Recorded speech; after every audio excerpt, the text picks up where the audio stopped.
Hello friends, welcome to Kankalai family vlog. இன்றைக்கி நம்ம வீடியோவில் பெண்கள் சிக்கனமாக இருந்து இந்த 6 பழக்கவழக்கங்களை கடைப்பிடிச்சாலே போதும், ஈஸியாக நம்மளால் லட்சக்கணக்கில் சேமிக்க முடியுங்க.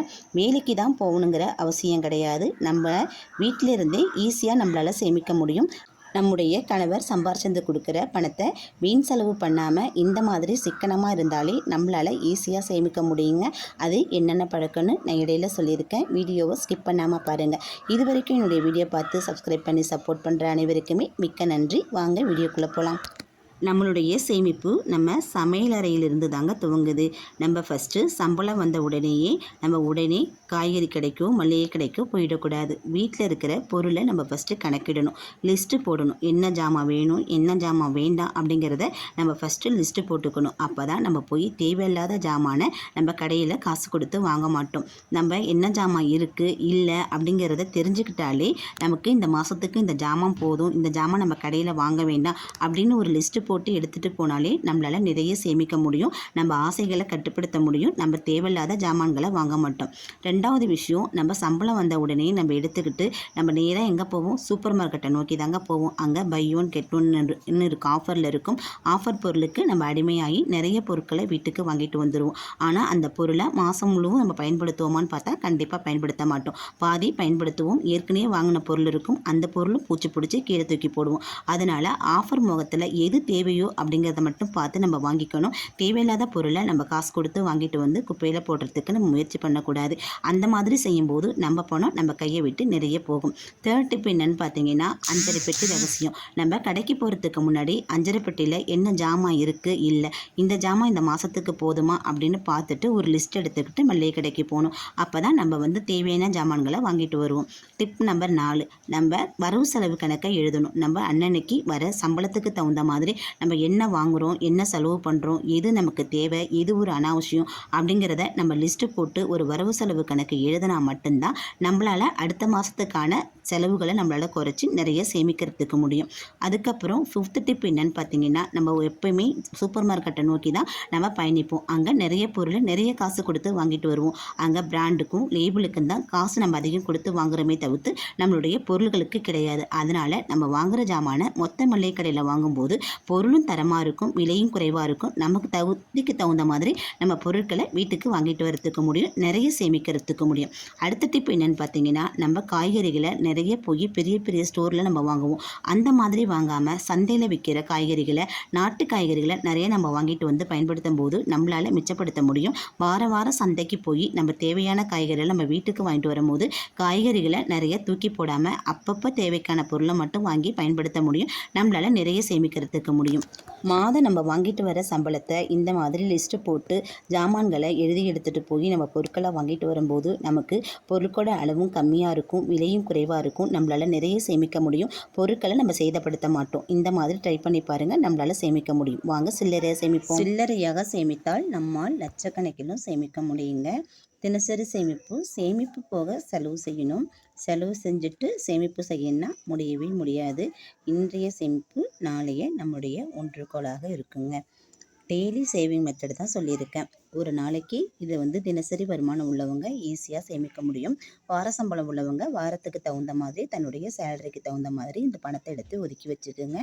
அதுக்கப்புறம் மாத சம்பளம் வாங்குறவங்க மொத்தமாக கூட எடுத்து வச்சுக்கலாம். டெய்லி சம்பளம் வாங்குறவங்களுக்கு இது ரொம்பவும் ஈஸியான மெத்தடாக இருக்கும்.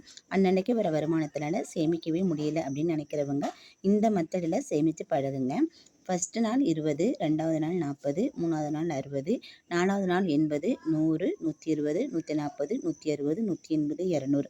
10 நாளைக்கு உள்ள சேவிங் தான் சொல்லியிருக்கேன். 10 டேஸ் சேவிங் சேலஞ்சு தாங்க இது. 10 நாளைக்கு இந்த மாதிரி நம்ம சேமிக்கும் போது நம்மளால் எவ்வளோ சேமிக்க முடியும்னு பார்த்தீங்கன்னா 1100 ரூபா நம்மளால் சேமிக்க முடியும்.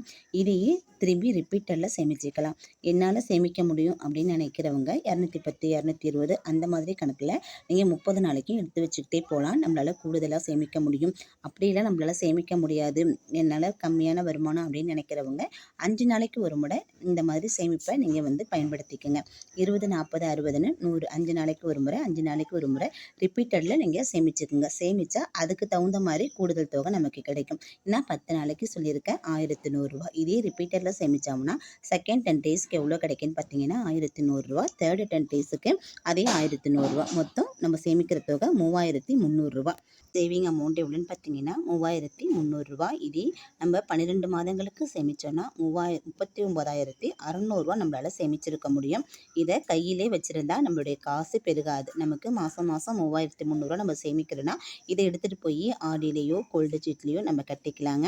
அப்படி இல்லை நான் சேர்த்து வச்சுக்கிறேன் அப்படின்னு நினைக்கிறவங்க சேவிங் அக்கௌண்ட்டில் பேங்க்கில் சேர்த்து வச்சுக்கோங்க. ஒரு வருஷம் வரப்போ நீங்கள் என்ன பண்ணுங்கள், அதை எடுத்து நம்ம ஒரு லேண்டுக்கு இடத்துக்கு ஒரு வாடகைக்கு இந்த காசை நம்ம கொடுக்கலாம். மொத்தமாக ஒரு 40,000 கொடுத்துட்டு நம்ம வாடகை வீட்டில் இருக்கிறோம் அப்படின்னா ஒத்திகைக்கு வீடு பிடிச்சிக்கிட்டு போகலாம். அது நமக்கு மாதம் வாடகையை நமக்கு குறைச்சி தரும். நம்ம பணத்தை திருப்பி நம்மள்கிட்ட கொடுத்துரும். அப்புறம் பார்த்திங்கன்னா நம்ம ஒரு வாடகைக்கு இடத்த பிடிக்கலாம். அதை பிடிக்கும் போது நம்ம விவசாயம் செய்யலாம். அதிலிருந்து நம்ம காசை பெருக்கிக்கலாம். நம்ம காசை வீட்லேயே வச்சுருந்தாலோ பீரோலே பூட்டி வச்சாலோ நம்ம பணம் பெருகவே பெருகாது. இந்த மாதிரி சின்ன சின்னதாக நம்ம முதலீடு செய்யும்போது நம்மளுடைய பணத்தை பெருக்கிறதுக்கு வழி இது ஈஸியாக இருக்கும். ஒரு வருஷத்துக்கு சேமிச்சோன்னா நம்மளால் 39,600 ரூபா சேமிக்க முடியும். அதே 5 வருஷத்துக்கு சேமிச்சோன்னா நம்ம 1,98,000 ரூபா நம்மளால் வெறும் பணமாக மட்டுமே சேமிக்க முடியும். இது ஆர்டிலேயோ நான் சொன்ன மாதிரி வேறு ஏதாவது முதலீடு செஞ்சு வச்சுருந்தா நம்ம பணம் இது டபுளாக கூட நமக்கு வரும். 1,98,000 1,98,000 அப்படி டபுளாக ஆக்கிக்கோங்க. நம்ம பணம் ஒரு 4 லட்சத்தை ஒட்டி நம்ம கையில் காசு கிடைக்கும். ஒரே இதில் நம்ம முதலீடு செய்யக்கூடாது. நிலம்னா நிலம், அந்த மாதிரி வீடுனா வீடு, அந்த மாதிரி செய்யாத தனித்தனியாக நம்ம ஆர்டியில் கோல்டில் லேண்டில் இடம் வாடகைக்கு அந்த மாதிரி உள்ள இடத்துல நம்ம பிரித்து நம்ம சேவிங் பண்ணோம்னா ஒரு இதில் நமக்கு லாக் ஆனாலும் இன்னொரு இதுலேருந்து நமக்கு வருமானம் வந்துக்கிட்டே இருக்குங்க. நம்மளுடைய பணம் நமக்கு தெரியாமலே பெருகிக்கிட்டே இருக்குங்க. பணத்தை பெருக்கிறதுக்கு இதுவும் ஒரு சிறந்த வழி. அதுக்கப்புறம் பார்த்திங்கன்னா மெத்தட் 2 சொல்லியிருக்கேன். சேவிங் மெத்தடில் நம்ம இந்த மாதிரி மொத்தமாக எடுத்து வைக்க முடியலன்னா 10, 20, 30, 40, 50 அந்த மாதிரி 30 நாளைக்கு எடுத்து வச்சோம்னா நம்மளால் 4,650 ரூபா எடுத்து வைக்க முடியும். அதோடு ஒரு கூடுதல் தொகையாக 350 ரூபா சேர்த்து வச்சு நம்ம எடுத்தோம்னா 5,000 நம்மளால் ஒரு மாதத்துக்கு சேமிக்க முடியுங்க. ஒரு மாதத்துக்கு நம்மளால் 5,000 சேமிக்க முடியுதுன்னா 12 மாதங்களுக்கு 60,000 ரூபா நம்மளால் சேமிக்கிறதுக்கு முடியும். வெறும் 10 ரூபாய் 20 ரூபா அந்த மாதிரி நம்ம எடுத்து வைக்கிறோம். டெய்லி சம்பளம் உள்ளவங்க, வார சம்பளம் உள்ளவங்க, அந்த மாதிரி எந்த சம்பளம் இருந்தாலும் ஒரு மாதத்துக்கு நம்ம எவ்வளோ எடுத்து வைக்கணுமோ 5,000 எடுத்து வைக்க முடிஞ்சால் மொத்தமாக எடுத்து வைங்க. முடியாதவங்க இந்த மாதிரி பிரித்து எடுத்து வைங்க. வார சம்பளம் வாங்குறவங்க வாரத்துக்கு இதை பிரித்தா எவ்வளோ வரும், 1,250 ரூபா அந்த மாதிரி எடுத்து வச்சுக்கிட்டிங்கன்னா நம்மளால் ஈஸியாக சேமிக்கிறதுக்கு முடியும். ஒரு வருஷத்தில் நம்ம சேமிக்கிற அமௌண்ட் எவ்வளோன்னு பார்த்தீங்கன்னா 60,000 ரூபா. அதே 5 வருஷத்துக்கு பார்த்தீங்கன்னா நம்மளால் 3 லட்ச ரூபா சேமிக்கிறதுக்கு முடியும். வெறும் பணமாக சேமிக்காமல் நம்ம பணத்தை வீட்லேயும் வச்சிடலாமல் ஆர்டிலேயோ கோல்டில் லேண்டில் நம்ம முன்னாடி சொன்ன மாதிரி நீங்கள் இன்வெஸ்ட்மெண்ட் பண்ணிக்கிட்டு இருந்தீங்கன்னா நம்ம பணம் பெருகி நமக்கு டபுளாக கிடைக்கும். ஆனால் நமக்கு பண்ணுற இடம் நமக்கு நல்ல இடமா, நம்ம பணம் திருப்பி வருமா, அந்த மாதிரி யோசித்து நீங்கள் பணத்தை முதலீடு செய்யணும். ஏனோ தோணுன்னு போட்டுட்டு ஏமாந்துடக்கூடாது. பணம் முதலீடு செய்யும் போது நம்ம கவனமாகவும் இருக்கணுங்க. இந்த சேர்த்து வைக்கிற தொகை ஒரு ஸ்கூல் ஃபீஸுக்கோ காலேஜுக்கோ இல்லை ஒரு ஒத்திகைக்கு இருக்கிற வீட்டுக்கோ இல்லை நம்ம வாடகை வீட்டில் இருக்கிறோம் அதை தவிர்த்துட்டு ஒரு ஒத்திகைக்கு வீட்டுக்கு போனோம்னா நமக்கு மாதம் வாடகை மிச்சம்.